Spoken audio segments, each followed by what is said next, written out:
Assalamualaikum warahmatullahi wabarakatuh. Bismillahirrahmanirrahim. Allahumma sholli wa sallim ala sayyidina Maulana Muhammadin wa ala alihi wa sahbihi asma'in amma ba'du.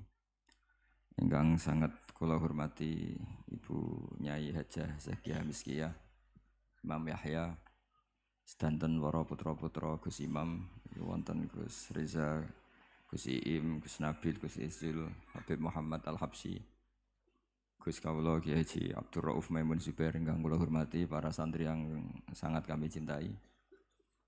Ini semoga saya jadi wali penuh.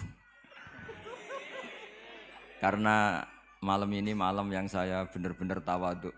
Tawaduk itu sopan sekali karena diatur-atur ya mau. Didolimi juga mau. Jadi ini benar-benar malam yang spesial bagi saya karena saya ini kalau di Rembang termasuk sudah kiai. Di sini dengan semudahnya diatur-atur, diberi gelar yang paling tidak saya suka. Karena saya memang nggak pernah ingin terkenal, ingin viral, tapi itu Allah yang menghendaki, bukan Gus Reza. Jadi kalau protes saya ya protes sama Allah Subhanahu wa taala kira-kira. Tapi begini, sebetulnya kita ini punya hubungan rahim ilmu. Saya akan matur serius sekitar 15 menit, guyon 10 menit, setelah itu selesai. Secara kesanatan ilmu, Lirboyo itu kita tahu guru saya Al-Alim Al-Alamah Kiai Haji Maimun Zubair dulu itu ngaji di sini di Mbah Manap, di Mbah Karim. Dari keunikan ngaji itu adalah ketika Mbah Mun ngaji sama Mbah Zubair Syudzurul Zahab, itu Finnahwi karangan Ibnu Hisham, itu hanya separuh. Delalah pas kesini, padahal Mbah Zubair sama Mbah Manap itu tidak wianan. Itu delalah Mbah Manap itu meneruskan persis batas akhir yang diakhiri Mbah Zubair. Jadi tidak ngulang lagi, diteruskan. Kenapa tidak diulang? Karena bacaannya Mbah Zubair ini sudah benar. Sehingga Mbah Karim tinggal meneruskan bacaan yang pernah dibacakan siapa? Mbah Zubair. Ini termasuk wa min karomatihi, termasuk keramatnya Mbah Karim. Saya tidak tanya apa Gus Reza keramat seperti itu. Karena saya yakin ya pasti keramat. Orang punya anak buah yang macam-macam itu pasti keramat. Tadi cocokan sama saya punya anak buah waria itu bagus itu. Karena itu persis sanad keilmuan kita. Bapak saya itu pernah cerita ke saya, hormat sama orang macam-macam. Kalau ditanya orang, Pak Yai, wong ngono kok mbok kancani, sing gelem dadi ngono iku ya sapa? Ternyata ilmu itu ditemuk Gus Reza. Artinya secara sanad keguruan seperti itu. Dulu Mbah Makhrus ngaji sama namanya Kiai Haji Khalil Harun. Itu masih pernah mbah sama Mbah Maimun karena ya dari keluarga sarang. Kemudian Gus Imam ya pernah ngaji sama Mbah Mun di Sarang. Di antara guru-gurunya ya termasuk keluarga besar saya. Saya masih ingat betapa fanatiknya Mbah Mun sama Sarang. Ini saya belum pernah cerita Gus Reza, langsung cerita di depan umum. Biar tadi makdannya itu harga karunya itu langsung dibagi. Seperlima. Itu Mbah Mun itu saya masih ingat. Anak putuku senajan to sak wulan kudu tahu ngaji ning Lirboyo. Saya kelas 1 aliyah sama masih ingat disuruh nemanin Gus Kamil putra Mbah Mun yang pertama dari ibunya Mas Tiah. Itu disuruh pasaran ke sini. Dan saking takzimnya Mbah Mun saya masih ingat. Itu ngasih bisaroh bentuk hadiah takzim sama zaman itu Mbah Idris, Yai Anwar, Mbah Imam, Gus Imam itu diamplopi sendiri. Saya masih ingat pas itu diisi 25.000. Ketika itu makan 1 bulan baru 13.000. Jadi kalau 25.000 itu ya kira-kira bisa makan 2 bulan. Itu diamplopin sendiri. Disuruh nganturkan Mbah Idris, Mbah Anwar, Mbah Imam sama Gus Kafabi. Sama Gus Maksum namanya. Jadi saya pernah pasanan di sini. Saya tidak tahu apa ini sudah mewujud apa belum. Tapi karena saya itu niatin nemani Gus Kamil, saya itu tidak pernah ngaji. Ingat saya dalam 1 bulan itu ngaji 2 kali. Tahun berapa itu? Lupa tahunnya karena wali tidak boleh nginget-nginget tahun.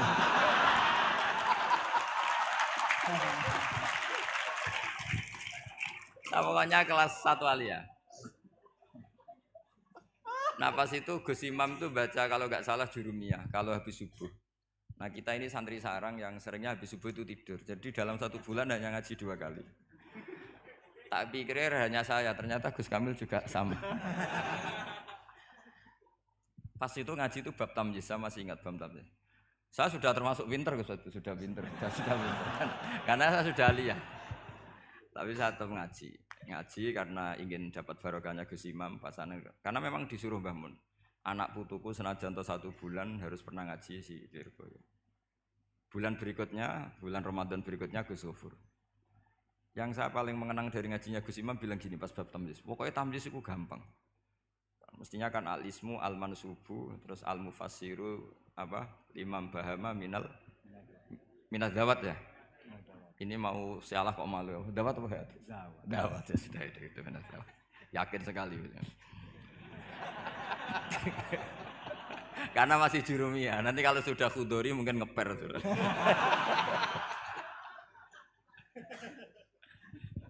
Kemarin cocokan nasab sama saya, jatuhnya juga saya kalah lagi, disuruh manggil Lek. Iya Gus. Iya. Saya ini paman sampean Gus. Ini bener-bener nasib ya, ini nasib. Makanya beliau ini mau diatur karena selain nasabnya juga ponakan saya beliau ini. Tapi selain itu juga ad-dhaif kal mayyit. Tamu itu koyok mayit Gus. Walaupun toh ada orang yang bilang tamu itu adalah raja. Iya, raja sing dadi mayit itu.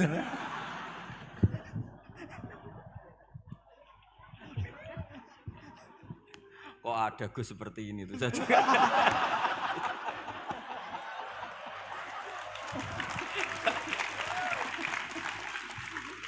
Kok ada tuh. Saya masih ingat Gus Imam tuh lucu sekali. Cuma lucunya lebih benar ketimbang putranya, urusan ilmu. Urusan ilmu. Itu kalau baca tamyiz, tamyiz itu gampang. Beliau enggak pakai takrif atau definisi yang ada di Jurumiyah. Aku muni apa nih? Ya berarti tamyiz. Setelah itu saya pulang ke kamar. Kamar saya di baratnya dalamnya Gus Kafabi. Kan ada kamar madhep timur. Utaranya musola persis. Dulu ada kamar menghadap timur. Saya di situ. Tiap malam tuh nyewa sepeda ontel, kalau nggak salah harganya 25 rupiah atau berapa? 25 terus ke Doho. Nyetel radio. Jadi kalau malam tuh nyetel radio di Doho. Ya sudah kegiatannya gitu. Tapi saya ya Islami sering ngaji di Bakarim. Mungkin sering saya di Bang Gus Riza pas itu loh ya, ngaji di Bakarim. Akhirnya dalam 1 bulan itu saya pasanan. Pas tanggal 21 pulang karena Gus Kamil itu putrane Mbah Mun, semua kiai sini nyangoni Gus Kamil. Yang lucu dari itu begini, Gus Kamil tanya, "Mau gak muni gua abah ya mboten ya wis dinekno ae."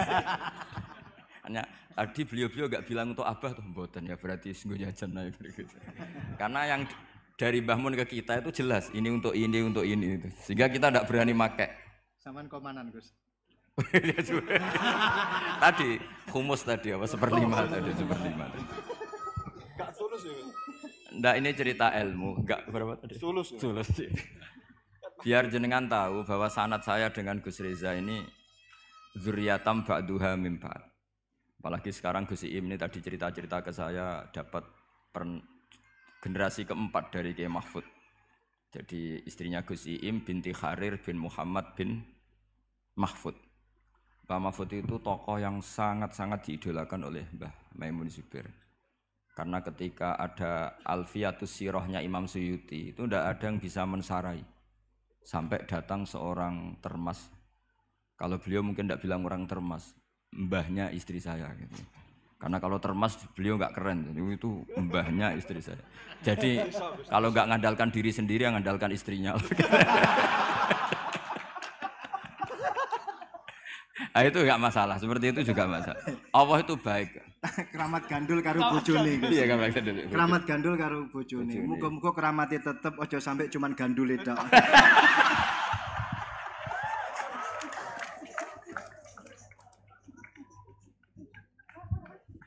Jadi keramat seperti itu boleh, ngandalkan orang lain, istri, teman itu boleh. Saya punya sanad mutasil tentang keluarga kita tadi dzurriyatam ba'duha min ba'd. Tadi Gus Reza cerita Gus Imam dulu ya pernah ngaji sama pernah Pak D saya, pernah keluarga saya. Saya juga pernah ngaji. Ada di nderekno Gus Kamil, tapi itu tadi saya hanya pernah ngaji 2 kali. Bukan karena apa-apa, kebetulan meleke hanya 2 kali, Gus. Karena kalau habis subuh itu tidur, kalau malam nyewa ontel ke Doho. Sama Gus Kamil itu. Tapi alhamdulillah itu menjadi saya membekas sekali dengan Pondok Lirboyo karena Mbah Mun saking cintanya anakku mbuh sakwulan lah harus pernah ngaji di Lirboyo. Terus beliau katanya dulu pernah ingin di antara rencana pernah mau jadi mantu Lirboyo tapi Allah menghendaki tidak. Terus beliau ngendikan sekarang wis tak kafaroi katanya karena Gus Raub jadi mantu Lirboyo, Gus Roji jadi mantu Lirboyo. Saya tidak akan ngafaroi Gus Reza karena baru punya anak kecil tadi itu terlalu jadi bingung nanti itu. Saya teruskan menyangkut sanad-sanad ilmu. Kiai Mahfud Termas itu yang nulis Hasyatut Turmusi. Kalau sini bacanya Tarmasi atau Turmusi umumnya? Tarmasi atau Turmusi? Ya Turmusi. Ada yang baca apa? Tarmasi. Karena nasibnya nama ajam itu kasihan. Ada orang itu namanya Tirmidzi, yang satu Turmuzi, yang satu Tarmizi. Ada Tarmizi. Ustukhri juga sama. Ustukhri, Istokhri. Apa? Ya itu ya. Kan bebas itu Gus bacanya. Ajam kan bebas. Iya, makanya kaidahnya ajamiyun fasna bihi masyikta. Ya, Sibro Milisi. Kalau sini bacanya apa? Sibro Malisi. Sibro Malisi. Kalau ada kiai yang baca Sibro Milisi. Ada yang baca Sibro Mulusi. Ini hasilnya yang mancing ini Gus Baha, bukan saya ini. Beliau ini Masya Allah luar biasa dalam pancingan-pancingan sehingga saya terpancing oleh beliau. Jadi nasibnya kumpul dengan orang yang alim ini ya jadinya ya seperti ini. Ya, saya teruskan ini yang serius ya. Saya ini karena saya ini sudah tidak dapat cucu dzurriyyahnya Kiai Makhrus, tapi saya dapat warisannya. Karena sebagian cerita-cerita keramatnya keluarga Lirboyo yang termasuk santri sering diceritani keramatnya Mbah Manap itu saya. Termasuk ya tentu banyak yang diceritain. Keramatnya Mbah Makhrus. Masyhur itu Mbah Makhrus. Kacang hijau sudah dipasukan. Sebenarnya saya mau minta ijazah sama Gus Rizal, tapi potongannya kok tidak iso. Jadi tapi nanti setelah ada alamat. Saya siap Gus, bukan ijazah, lebih dari ijazah, ijabsah. Nanti kalau sudah ada indikasi bisa, saya pasti minta ijazah. Dan semenjak itu saya sudah tidak berani gojlok, karena berarti guru saya. Tapi saya nanti nunggu istikharah dulu tadi, apa bisa apa enggak gitu. Nah kebetulan saya ini adalah turunan ke-8 dari orang yang bernama Soleh bin Asnawi Sepuh. Itu gurunya Mbah Soleh Darat. Mbah Mahfud dulu pernah ngaji Mbah Soleh Darat, tafsir Jalalain 2 kali. Dulu Mbah Soleh Darat ngaji sama yang Mbah Soleh bin Asnawi Sepuh. Itu ngajinya juga tafsir Jalalain. Dan beliau cara ngaji itu detail sekali. Ini sekaligus apa ya? Saya bilang tamparan kalau tidak sopan. Ini peringatan keras bagi yang pernah cucu ini, pernah cicit. Beliau kalau ngaji ditulis hadartu indahu tafsirul jalalain marratan. Jadi sebagian ditulis kalau di Al-Mustafid 5 alam minal asanid khatamtu indahu tafsirul jalalain marratan. Ditulis bitamamiyah, sempurna. Saya ngaji beliau 2 kali khatam sempurna. Jadi lebih dari 2 kali loh saya. Iya, terus gak jeblong-jeblong gitu. Kalau ini enggak moto sama terus untuk ijazah. Dan beliau ketika ngaji Sayyid Abi Bakar Sato, beliau istinad fil fikhi itu namanya sama Sayyid Abi Bakar Sato. Itu beliau ngendikan saya ngaji Bukhari bab ini sampai ini, yang enggak menangi ini, kemudian ini tak tambal sendiri. Ini mbah-mbahnya istrinya siapa ini? Gus Iim. Ini temannya adik saya satu kelas, tak tanya tadi, lebih beling mana enggak tahu Gus katanya. Beling saya Gus. Ya, karena sekarang tawaduk meni lebih beling itu supaya dianggap wali karena tawaduk itu. Jadi enggak jelas sekarang. Makanya saya sering ngomong seenaknya itu karena gitu. Yang tawaduk pun enggak jaminan lebih sopan. Jadi tawaduk untuk diakui baik. Jadi repot. Ngeles itu gitu ya. Ngeles ya. Khela ya. Mbah Mahfud itu ngaji lama sekali sama Said Abi Bakar Sato. Sampai beliau kecakapannya. Saya ini tahadus binikmah. Kalau baca Khasyatul Turmusi itu enggak tahu bedanya dengan I'anatul Thalibin. Saking persisnya ibaratnya Mbah Mahfud itu persis seperti malakah yang dipunyai Said Abi Bakar Sato, yaitu Sahibul I'anah. Nah, Said Abi Bakar Sato itu punya kakak kandung sekaligus gurunya karena barep sama rujuk. Namanya Said Umar Sato. Said Umar Sato itu gurunya Mbah Ahmad bin Syu'aib, mbahnya Mbah Mun. Jadi dulu Mbah Ahmad itu ngaji sama Said Umar Sato. Said Umar Sato itu diantara khas pengajarannya adalah hanya mau ngajar kitab yang bisa dihafalkan. Al-Mutun, sehingga meskipun nadzuman atau matan dihafalkan. Makanya terus ada muhafadzah di Indonesia karena sanad dari Said Umar itu santri harus menghafalkan. Yang menjadi beda dan masalah itu era Gus Reza, hafalan itu untuk naik kelas. Dulu ndak, hafalan itu hafalan saja untuk jadi orang alim. Sekarang untuk naik kelas. Sehingga saya sering digojlok, saya ini masih hafal Jurumiyah, hafal Imriti, saya itu masih banyak hafalan. Itu sering digojlok sama teman-teman. Gus Bak dulu ngaji pasti gak setor. Buktinya apa? Hafalannya masih. Kalau kita jadi saya malah yang masih hafal malah dianggap satu kesalahan. Saya sampai sekarang masih hafal Alfiyah, Jurumiyah, tapi malah disalahin sama temen. Pasti dulu gak setor. Buktinya masih katanya. Nah, yang benar yang lupa-lupa itu karena sudah setorkan. Memang bahasa setor itu salah. Wong ilmu kok disetorkan. Ya hilang. Makanya saya kadang itu yang benar siapa gitu. Saya itu pembela santri bodoh, saya berkali-kali bilang itu. Ternyata yang nggak hafal sama yang hafal itu pinter yang nggak hafal karena sudah disetorkan. Saya itu punya teman musyawarah mu'in. Saya dulu itu Rois Mu'in. Itu nggak pernah menang sama santri, paling diem terus. Ketika tak tanya, kenapa kamu tidak jawab? Sakjane aku iso Gus, cuma tawaduk mbek jenengan. Monggo jenengan. Itu sampai sekarang dia jadi kiai. Tiap ada muskilat yang SMS saya, Gus ini dijawab. Sakjane kula nggih saged tapi kepengen tawaduk. Itu saya itu ya mangkel ya. Mau mangkel tuh dia tawaduk, mau husnudon kayaknya goblok betul. Jadi saya nanti mau konsultasi sama Gus Iim, Gus Reza, cara menghadapi kiai kayak itu gimana? Jadi mau dibenci itu tawaduk, mau diyakini tawaduk kayaknya memang ndak bisa. Terus saya teruskan tentang Mbah Mahfud. Jadi guru-guru kita ini zuriyatam ba'duha mim.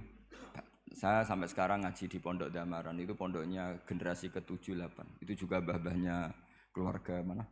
Gedongan ya? Gedongan. Ya dari Nyai. Itu dulu itu luar biasa. Zaman itu sudah ngarang kitab. Jadi Mbak Raden Asnawi yang terkenal itu termasuk pendiri NU itu masih cicit dari Kiai Haji Asnawi Sepuh. Kiai Haji Asnawi Sepuh itu punya anak namanya Soleh, itu gurunya Mbah Soleh Darat. Jadi ini itu saya mbah ke-7 kalau ke-8 dari beliau. Jadi semua saya Gus Reza, Gus-gus di sini itu zuriyatam ba'duha mim. Nah, ciri zuriyah sing mardiyah indawa yang diridani Allah itu adalah karakter ajdatnya, karakter leluhurnya itu terjaga. Makanya Nabi Yusuf mengatakan wattaba'tu millata abai Ibrahim wa Ishaq wa Yaqub. Maka nalana an nusyrika billahi min syai'. Saya ngikuti jejak leluhur-leluhur kami. Beliau menyebut mulai Ibrahim, Ishak, Yakub. Ciri utama leluhur itu adalah maka nalana an nusyrika billahi min syai'. Saya tidak akan melakukan syirik kepada Allah. Makanya ketika saya dulu belum hafal Quran, itu bapak hanya ngendikan begini, hak, kowe kudu ngapal Quran, kowe nak rapal, kowe kepaten obor. Artinya misalnya mbah kita bisa baca Khasyatul Turmusi, anaknya bisa, cucunya bisa. Ini cicitnya mau tidak bisa itu malu karena bapaknya bisa.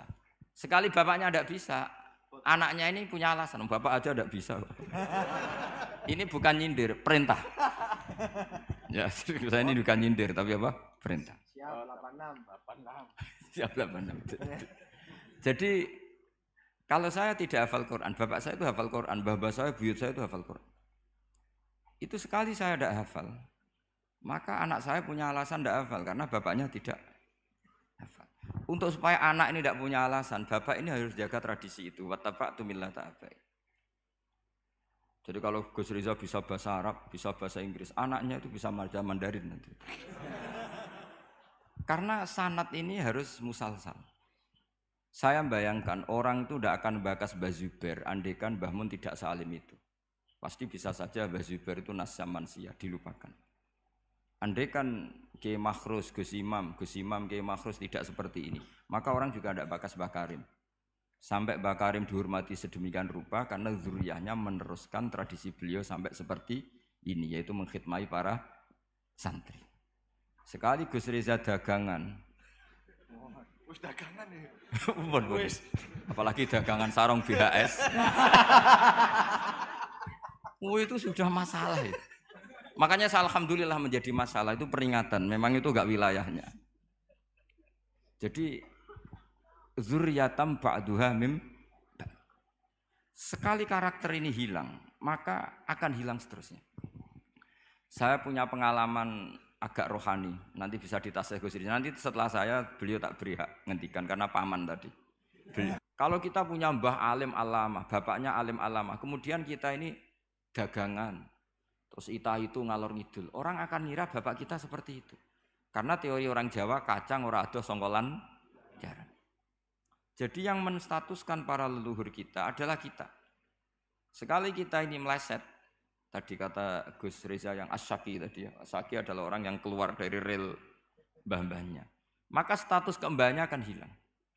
Makanya banyak orang alim alamah, kemudian di era cucu sudah tidak diziarahi karena cucunya mengharamkan ziarah. Dan itu banyak sekali.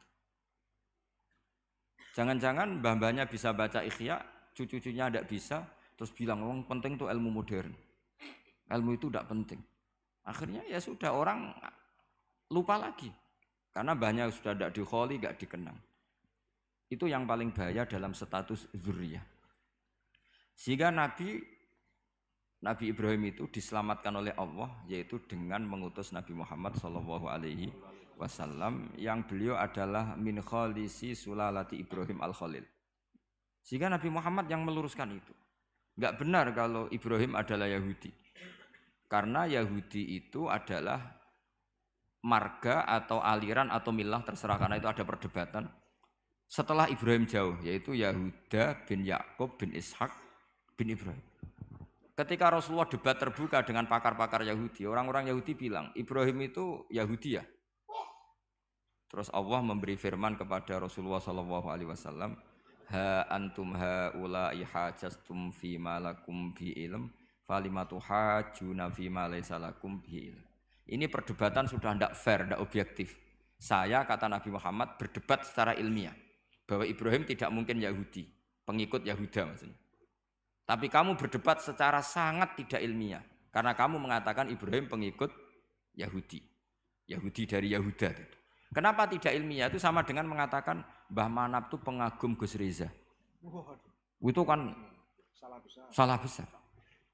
Kan Ibrahim itu kan Yahuda bin Yakub bin Ibrahim. Itu sama dengan misalnya mengatakan Pak Karno itu pengagum Puan Maharani. Itu kan kacau. Mbah Hashim pengagum Mbak Yeni. Itu kan kacau. Artinya apa? Ketika Yahuda menamakan diri atau mencatut Ibrahim dikatakan Yahudiyah, pengikut Yahudiyah, itu enggak ilmiah sekali.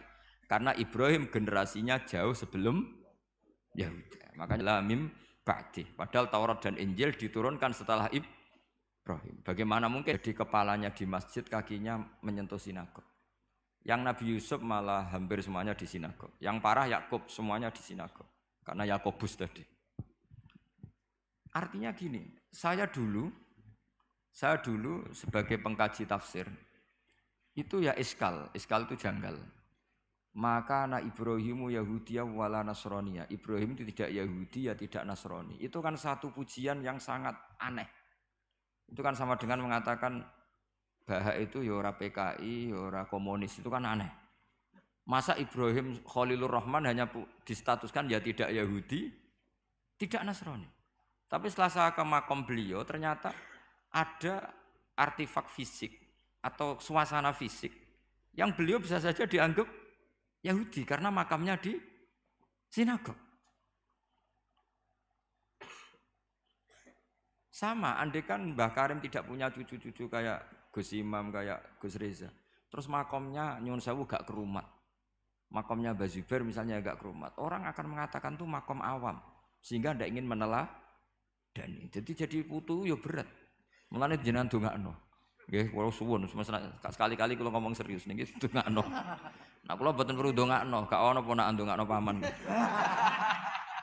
Tapi saya berkeinginan paman saya ala sirati mustaqim. Jadi semua yang saya ceritakan tadi menyangkut qadhi misalnya. Sanad jadi qadhi itu ya semuanya seperti yang diceritakan Gus Reza, hakimnya itu bingung. Karena memutuskan ini tanah milik siapa, harta karun. Dulu kamu kira Nabi Sulaiman itu serius, ya enggak, beliau itu rileks.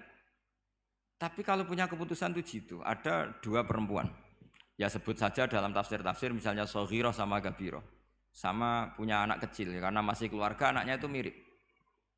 Kemudian anak yang satu itu dimakan serigala. Hilang. Dimakan serigala, terus lapor ke Nabi Dawud. Karena yang meyakinkan itu yang satu, diputuskan ini milik kamu, misalnya milik yang adiknya. Ketika keluar dari situ, ketemu Nabi Sulaiman. Kalau saya hakimnya, maka keputusannya tidak seperti itu. Nabi Sulaiman pas itu umurnya 13 tahun. Akhirnya dipanggil sama Nabi Dawud. Ya sudah, putuskan kamu. Nabi Sulaiman ngambil pedang atau pisau. Ya sudah, tak bagi dua. Nanti separuhan kata. Jadi Nabi Sulaiman itu ya suka humor. Masa anak mau dibagi dua nanti separuhan. Terus yang histeris nangis itu yang besar, yang mbaknya. Yang kecil tenang-tenang saja. Akhirnya sama Nabi Sulaiman diputuskan dikasihkan yang nangis histeris. Ditanya sama yang kecil, kenapa kamu putuskan milik mbak saya? Ora ono wong anak apa dipotong kok tenang-tenang wae. Jadi kelihatannya rileks, tapi dari basis ilmu yang luar biasa. Kalau kamu betul merasa sebagai itu anak kamu, pasti kamu histeris. Akhirnya dikasihkan yang besar. Jadi tidak semua nabi itu kalau memutuskan serius, Nabi Sulaiman itu rileks. Ya tapi tentu tidak kayak Gus Reza, lebih benar gitu kan. Nabi itu lebih benar. Suatu saat ada lagi perempuan cantik itu diperkosa 4 tokoh. Jangan teruskan tokoh agama nanti sensitif. Tokoh gitu saja. Memang tokoh ini orang terpandang. Setelah hamil, si 4 orang tersangka ini bilang bahwa yang menghamili itu anjing. Karena zaman itu zaman yang mungkin diktatorial ya. Ya sudah diam gitu saja. Singkat cerita dilaporkan ke Nabi Dawud bahwa ada peristiwa gini-gini terduga adalah anjing. Nabi Dawud ya tenang saja, enggak ngerespon. Karena biasalah wali itu kan tukang husnudzon. Nabi Dawud itu gayanya Nabi, gaya ala wali, jadi gampang husnudzon. Kalau Nabi Sulaiman enggak. Jadi sistem reskrim itu harus matur nuwun sama Nabi Sulaiman. Orang 4 ini dipanggil. Manggilnya satu-satu. Kamu tahu kalau itu yang merkosa anjing? Ya, tahu saya. Anjingnya warnanya apa? Hitam. Sudah, kamu keluar. Keluar tidak dipertemukan sama yang 3. Terus yang 1 dipanggil lagi. Yang merkosa apa? Anjing. Warnanya apa? Merah. Dipisah lagi. Sampai akhirnya 4 orang itu jawabnya warnanya beda-beda. Mungkin ada kebiasaan, mungkin ada yang bilang pink, tapi nggak ada anjing pink. Akhirnya setelah semua dipertemukan bareng-bareng. Kamu tadi bilang apa? Hitam. Kamu tadi bilang apa? Merah. Kamu tadi bilang apa? Berarti padahal kamu semua bersaksi bersama bahwa orang itu peratita tadi diperkosa anjing. Tapi ternyata warnanya anjing beda. Terus akhirnya Nabi Sulaiman bilang, anjingnya ya kamu itu. Akhirnya mereka ngaku sebagai apa? Pemerkosa. Makanya dalam masalah Nabi Dawud dan Nabi Sulaiman itu Allah luar biasa mensifatinya. Nabi Dawud punya keramat, punya mukjizat. Kalau beliau baca tasbih, itu gunung dan burung-burung ikut baca apa? Tasbih. Semuanya ikut baca tasbih. Yusabbihna bil asyi wal isyraq wa tayra mahsyurah kullu lahu awwab. Tapi orang tuh kalau suka wiridan biasanya intelijensinya itu agak gimana gitu. Enggak usah diterangkan nanti sensitif. Akhirnya Allah ngakui, fa fahamnaha Sulaiman wa kullan ataina hukma wa ilma. Jadi kalau masalah ilmu, ilmu detail itu fafahamnaha Sulaiman. Kecerdasan untuk bikin keputusan itu masih cerdas Nabi Sulaiman. Tapi kalau wiridannya itu bagus Nabi Daud. Jadi makanya orang ini nggak sempurna ya. Ada yang suka wiridan, ada. Makanya saat tadi itu kaget Gus Im bilang ketua pondoknya di Istighori Gus Riza itu saya tenane gitu. Maksudnya itu saking adabnya muji masnya apa gimana saya itu sampai sekarang nggak paham itu. Tapi yang jelas yang diangkat tadi jangan GR kalau itu hasil istikharah. Karena saya tidak bisa yakin itu. Ya tidak bisa memaksa husnudzon. Nanti kalau di ruang dalam mau tanya istikharah betul apa enggak. Tapi yang jelas tadi. Nah, kita ini alhamdulillah guru-guru kita itu wiridane yo jalan. Dan alhamdulillah santri-santri kalau kiainya wiridan ya bubar separuh itu bagus. Saya bukan mengajarkan tapi itu bagus. Kata di jagungan sama Gus Iim, pantangannya ahlul ilmi adalah tidak boleh melakukan ijabu malam yajib, mewajibkan sesuatu yang tidak wajib. Saya itu mondok sarang tuh lama sekali. Itu Mbah Mun yang imami, itu yang bubar ya separuh lebih. Mbah Mun ya senyum-senyum saja. Ketika ada kiai tanya, "Mbah kok mboten jenengan wajib no wiridan?" Ora oleh. Ijabu malam yajib, mewajibkan sesuatu yang tidak wajib. Nah, santri-santri tahu kalau itu tidak wajib. Wah, hilang. Oh iya, pimpinannya. Jadi konstitusinya ahlul ilm itu beda. Takhrimu malam yakhrum itu ya kriminal, ijabu malam yajib juga kriminal. Bahkan di Habib Abdullah bin Husain bin Thohir itu dikategorikan dosa besar. Makanya pondok-pondok ilm itu enggak berani wajibkan santrinya wiridan karena takut ijabu malam yajib. Akhirnya keterusan, bersolat langsung ngopi, bualenin. Kadang rokoknya orang dipateni, bersolat salam langsung. Eling rokoknya. Jadi kita ini sengawur-ngawur kita karena sebagai ahlul ilm itu masih benar. Ngawur saja benar, apalagi pas benar. Karena memang sanad ya, saya ulang lagi. Sanad ahlul ilmi itu beda, khas. Sehingga kadang orang-orang yang di luaran sana, jangan bilang kubu sebelah, pokoknya di luaran sana, nanti jadi sensitif. Saya itu pernah ditanya satu pertanyaan sangat ekstrim. Ini karena ada paman saya nanti tak mintakan jawab. Itu sangat sensitif. Yaitu orang-orang kota pernah tanya saya, Pak Bahak, kenapa ada hadis mangqala la ilaha illallah dakhalal jannah wa in zana wa in sarqa. Itu kan ekstrim.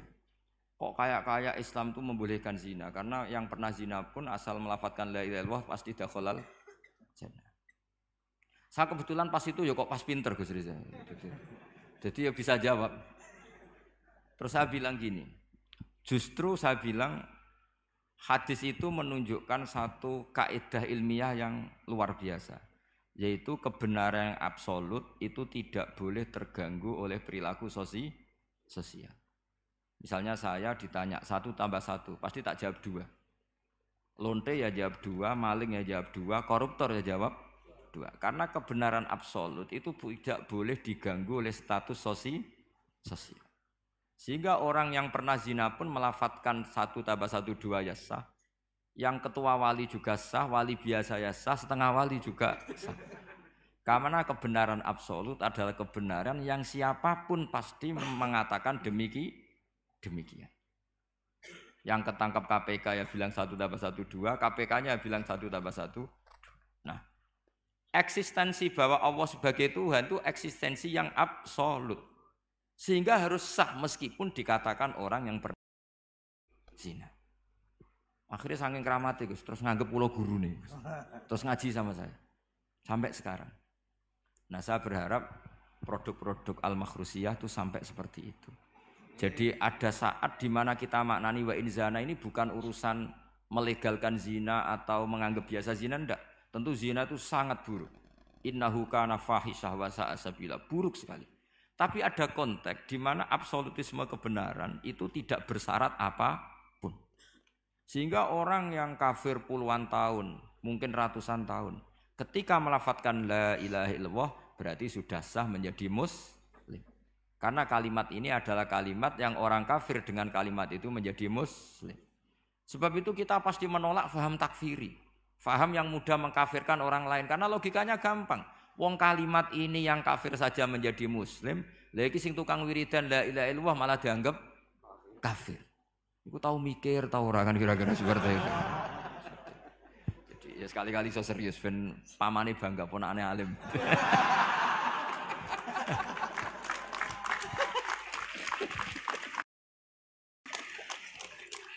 Jadi saya terpaksa ngetokno alim saya ben paman bangga gitu. Ponakanku ya alim pemeneh pamane. Jadi ini rileks ya. Jadi saya mohon sekali pemahaman hadis itu harus komprehensif, harus utuh. Sehingga zaman itu bukan sekedar kita. Abu Dzar itu sahabat yang khusyuk itu ya protes. Yang benar ya Rasulullah, masa wa in zana wa in sarok. Diulang lagi. Yang benar ya Rasulullah. Sampai Nabi mengatakan 3 kali. Lama-lama Nabi sampai agak keras nadanya. Ngendikan ala rohmi anfi Abi Dzar. Oh dasar wong grumbung kandhani ra ngandel gitu. Karena Abu Dzar itu orang khusyuk. Beliau tidak siap kalau orang yang pernah salah seperti itu kemudian tetap dakhalal jannah atau sah melafadzkan la ilaha illallah. Tapi dengan penjelasan tadi, penjelasan ilmiah yang saya utarakan tadi, itu memang ini bukan masalah pelegalan zina atau nganggap zina biasa enggak, tapi masalah absolutisme kebenaran itu akan diakui oleh siapapun dan pihak manapun dan akan sah dari siapapun. Sehingga orang yang kafaratu la umrih, dia kafir tula umrih, 80 tahun dia kafir. Kemudian pas mau mati melafadzkan la ilaha illallah Muhammadur Rasulullah, tetap sebagai berstatus mukmin. Qul lil ladzina kafaru iyantahu yughfar lahum ma qad salaf. Katakan kepada orang kafir sekali dia menghentikan kekafirannya dengan talaffuz di kalimat syahadah maka otomatis menjadi muslim. Lah soal nanti masuk surga ya bisa kapan-kapan kan? Allah enggak bilang harus sekarang kan? Ya nunggu kita-kita duluan kira-kira. Nak bejo itu. Tapi saya berkali-kali ngaji sudah orang Islam tuh yang senang. Kita ini sudah dikasih kunci surga, miftahul jannah la ilaha illallah. Kamu harusnya enggak bisa masuk neraka. Enggak pegang kuncinya kok kamu mau masuk itu gimana? Tapi ada teman saya bilang, neraka ora ono pintune Gus langsung wae. Lah kalau kamu pikiran gitu semoga ke situ saya bilang gitu. Jadi makanya kamu yang pede saja. Umumnya orang itu kunci itu rahasia. Ini sudah dikasih tahu sama Kanjeng Nabi itu miftahul jannah la ilaha illallah. Sudah punya kuncinya. Alamatnya juga sudah jelas. Alamatnya itu ya sakho.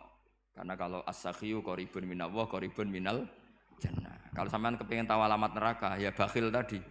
Itu qaribun minannar. Jadi kalau kamu tanya alamat neraka di mana Gus? Kalau kamu medit, kikir, ya itu dekat-dekat situ. Itu neraka. Nah saya enggak di dekat-dekat situ, makanya saya enggak tahu neraka di mana saya enggak tahu. Jadi saya mohon sekali di balik saya sering guyon sama Gus Riza Gus Siim, kita ini membawa sanad yang berat. Karena di sini ada zuriatnya Kiai Makhrus, ada zuriatnya leluhur saya. Harus zuriatam ba'duha mim. Jangan sampai buyut-buyut kita yang sudah meninggal statusnya rubah karena ulah para cucunya. Kayak yang dialami tadi Yahuda bin Yakub bin Ishak bin Ibrahim. Nah kita tidak pernah tahu Yahuda itu apakah agama, apa marga, itu masih jadi perdebatan. Karena kalau kamu kritik sebagai agama juga nanti repot karena ada ayat innalladzina amanu walladzina hadu wan nasara wassabiin. Terus man amana billahi wal yaumil akhir. Artinya ada ayat di mana orang-orang iman dan orang-orang hadu. Nah, kalau hadu ini kamu anggap satu faham agama nanti repot. Masa Yahudi kok disejajarkan innalladzina amanu walladzina hadu. Makanya ini jadi perdebatan para ahli tafsir. Makanya ada ahli tafsir maknanya innalladzina amanu walladzina hadu lan wong sing tahu Yahudi. Ini balaghah bi'tibari makana. Pakai status dulu. Mau tidak mau secara bahasa memang seperti itu. Misalnya ada preman tobat di tangan Gus Riza mesti bilang, "Gus iki preman sing wis tobat." Jare wis tobat kok diarani preman, itu namanya bi'tibari makana. Jadi dengan status yang dulu. Iki wong kafir tapi saiki wis Islam. Lho wis Islam kok diarani wong kafir. Ada yang maknani sehingga enggak perlu kamu jadi orang liberal yang menyamakan semua agama terus dalile innalladzina amanu Walladzina hadu wan nasara wasobin man amana. Semua agama itu sama. Buktinya ayat itu sama, pakai wawu ataf. Iku ora tau ngaji tafsir mbek Gus Riza kira-kira gitu. Kalau sudah ngaji tafsir insyaallah enggak akan seperti itu. Jadi ayat itu ada ilmunya. Dan alhamdulillah di pondok sini, di pondok Lirboyo juga diajarkan ilmu balaghah. Jadi kadang penamaan itu bukan sekarang tapi bi'tibari makana. Ngitung dulu. Paham ya? Kayak kita mengatakan ini kafir tapi sudah Islam. Itu paradok gak? Wong sudah Islam kok dikatakan kafir. Iku dhisik santi goblok, saiki wis pinter. Goblok kok. Pinter. Ya, ngoten mawon Gus, karena bingung. Assalamualaikum warahmatullahi wabarakatuh. Waalaikumsalam warahmatullahi wabarakatuh.